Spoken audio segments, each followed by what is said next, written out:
sure to look for the answers to the following questions. What is solar wind? What does voltage measure? Name the layers of the atmosphere.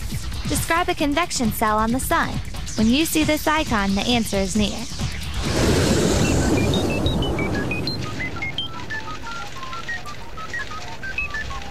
What about a nice bag of beef jerky? Don't you think after a long day of hiking and geocaching, you might want some beef jerky or something of substance? Sorry, Jacob. Nothing perishable. We need to put things into our cache that are fun and interesting as treasure, not a meal. Well, I'm running out of ideas. What do you have so far? I had lots of food items. Signal flares. Might be hazardous in the forest. Cash or a gift certificate? Why don't we just put travel bugs in our caches? Hi, RJ. What are travel bugs? They sure don't sound like treasure. My dad got me this one on the internet. It doesn't look like a bug. It's not a real bug. Each travel bug has its own unique tracking number. So when someone finds our cache, they take out the travel bug and place it into a different location. Then they look up on the internet the travel bug tracking number, and type in the new location of the cache that they place it in. So your travel bug could travel to geocaches all around town? Actually, it can travel the world. How would that work? Let's say we place a travel bug in our cache, and then someone from New York is geocaching in our area. They take the bug back to New York and place it in a cache in their city. Someone from London visits New York to geocache, and then they take it with them back to London. What a cool idea. We have to get some travel bugs. We have one, but we can get some more. Our travel bugs could see the world. How cool is that? Wait a minute. We're getting ahead of ourselves. I know working on our caches is part of the assignment, but we still haven't solved our problem. I was reading Tony's report on electricity, and he said we need to learn more about magnetism. I think Ula and Nina are meeting with Dr. D again. Hopefully we should get their report soon. For great ideas on creating reports, visit the Treehouse in the NASA Sci-Files website. I'm really looking forward to the Northern Lights Festival tonight and hopefully seeing some auroras with the Kids Club members. Ondeness is the perfect spot for viewing auroras because it is located directly under the aurora oval. Of course, Nina and Ula are also investigating magnetism for the Treehouse detectives. This is a good place to start. We know that magnets have a north pole and a south pole. And the two north poles repel and the north and the south pole attract each other. Very good. Let's demonstrate that by having you push like poles of these two magnets together.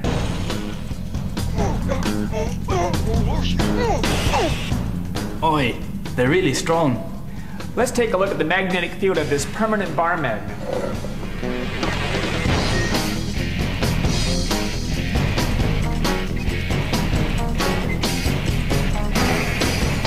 That's impressive. Notice how the south pole, or white part of this compass needle, points to the north pole of the bar magnet. So if a compass always points toward the Earth's north pole, that must mean that the Earth is a big magnet with a magnetic pole up north. You're right. The Earth's magnetic field looks very similar to the field of this bar magnet. I heard that the Chinese used the lodestone to produce their first compass. Historians think so. Here is a piece of lodestone, a naturally magnetic rock.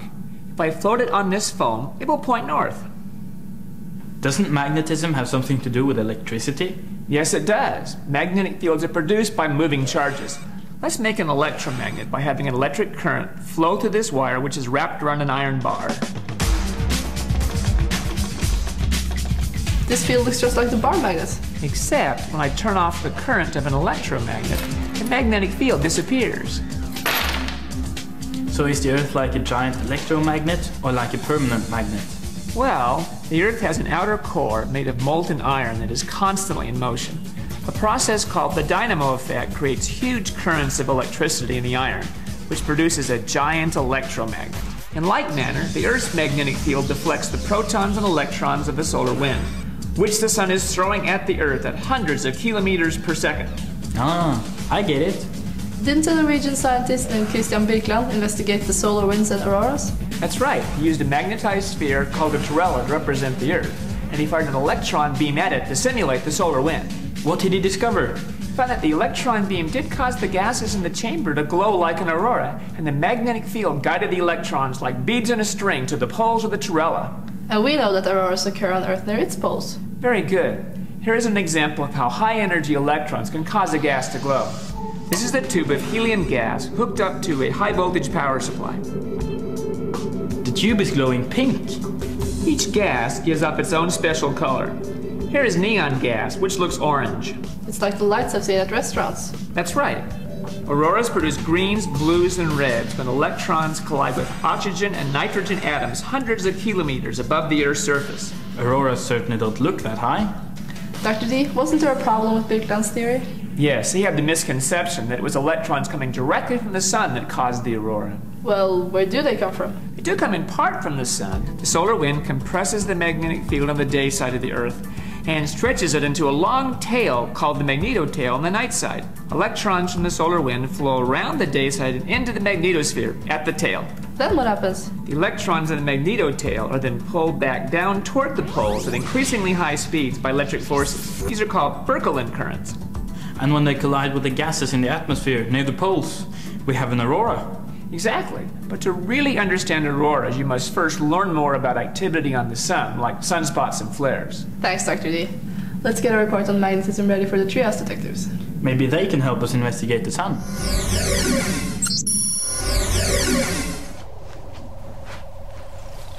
Okay, let's fire up the computer. I'm ready to talk magnetism with our friends at the Andenes Barneskolen in Norway. It's not every day we have a transatlantic experiment. I would love to visit Norway and see the culture close up. Well, how about the next best thing? We're ready to talk to the NASA Sci-Files Kids Club members in Andenes. Perfect. They should be ready just about now.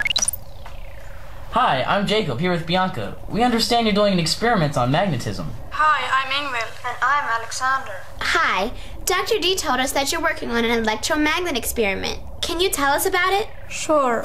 Our electromagnet is a wire wrapped around an ear and nail attached to a battery. We wanted to find out how the strength of the electromagnet changes when we increase the voltage. And we increase the voltage by using more batteries. We learned in science class that a battery is like an electrical pump that pushes electrons through a circuit. The voltage measures the push.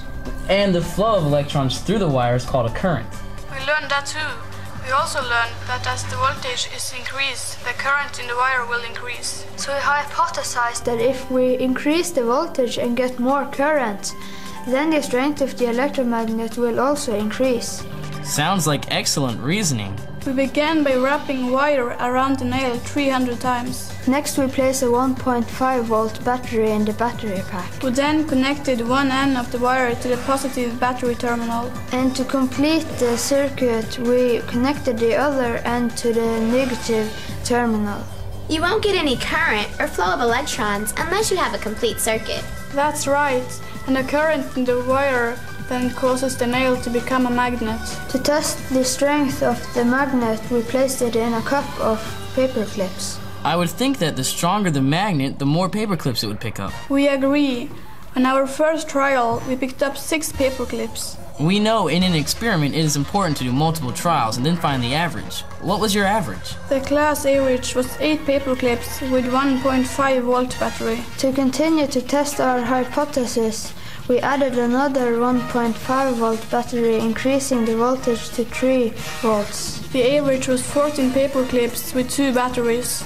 Wow, you doubled the voltage and almost doubled the number of paper clips. We continue by adding a third battery. With 4.5 volts, we averaged 21 paper clips. And 4 batteries, or 6 volts, picked up an average of 30 paper clips. Congratulations! It looks like you proved your hypothesis. That's right.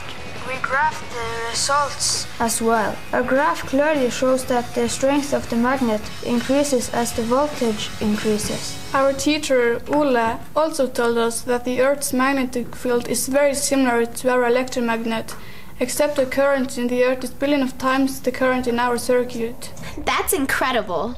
I was wondering, does the number of times you wrap the wire around the nail make a difference? We think so, but that is what we're gonna test next. Great. Be sure to send us your results. We will. Goodbye. From Andenes Barneskolen, Norway. I can't believe all the cool experiments we've seen. Anthony and Dr. Bagenal, Dr. D and the Kids Club members, and now the Kids Club in Norway. Clearly there's a connection between electricity and magnetism, but I'm not sure how. I'm still sorting through Ula and Nina's report on auroras. Dr. D also said that before we can fully understand auroras, we need to learn more about the sun. I completely forgot about the sun. How are we going to learn more about the sun? Don't worry, I've done some research on the internet, and NASA does lots of research on the sun. Of course, the answer is NASA. Let's go. Slow down. Ula and Nina also reported a teleconference that they had with North Shore Christian Academy in Everett, Washington. Oh, I see. I think. Before learning about the sun, they talked with the students at North Shore about the layers of the Earth's atmosphere. The layers of the Earth's atmosphere. You know, the troposphere, closest to the Earth, and the mesosphere, which is very cold and the air is very thin. And of course, the thermosphere and ionosphere where most of the auroras occur. Jacob, I'm impressed. I've been doing more than surfing the web and reading reports. Every once in a while, you have to go old school and use books. Well, I'm glad you haven't forgotten such a great resource. But we still need to learn more about the sun. Well, we're in luck. Catherine and RJ are meeting with Dr. Nikki Fox to learn more about the sun. She's at the Johns Hopkins Applied Physics Laboratory and works with scientists at NASA Goddard Space Flight Center. I'm sure they'll find the sun very illuminating. Very funny, but I can't wait to read their report.